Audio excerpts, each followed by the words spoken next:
بسم اللہ الرحمن الرحیم۔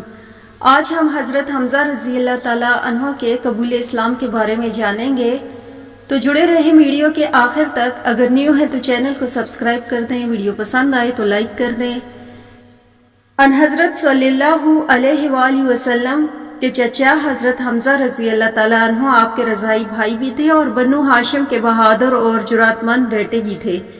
انہیں شکار کا بہت شوق تھا۔ ایک دن شکار سے واپسی پر ایک باندی نے انہیں بتایا کہ آج تمہارے بھتیجے محمد صلی اللہ علیہ وآلہ وسلم کو ابو جہل نے سخت تکلیف دی اور برا بھلا بھی کہا۔ ان کی حمیت جوش میں آ گئی۔ ابو جہل کو تلاش کرتے ہوئے خانہ کعبہ کے صحن میں پہنچے، جہاں وہ اپنے دوستوں اور حامیوں کے درمیان بیٹھا ہوا تھا۔ جاتے ہی فولادی کمان ان کے سر پر دے ماری۔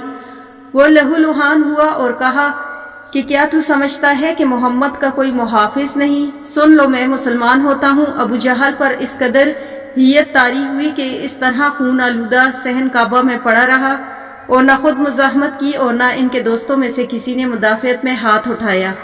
وہاں سے حضرت حمزہ رضی اللہ تعالیٰ عنہ سیدھے رسول اکرم صلی اللہ علیہ وآلہ وسلم کے پاس پہنچے اور کہا کہ بھتیجے، تم یہ سن کر خوش ہوگے کہ میں ابو جہل سے تمہارا بدلہ لے آیا ہوں۔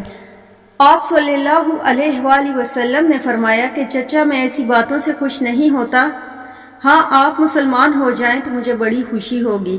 حضرت حمزہ رضی اللہ تعالیٰ عنہ نے کلمہ پڑھا اور مسلمان ہو گئے۔ حضرت حمزہ رضی اللہ تعالیٰ عنہ نے اسلام کی حمایت میں بڑی جرأت اور بہادری کا مظاہرہ کیا اور غزوہ احد میں شہید ہوئے۔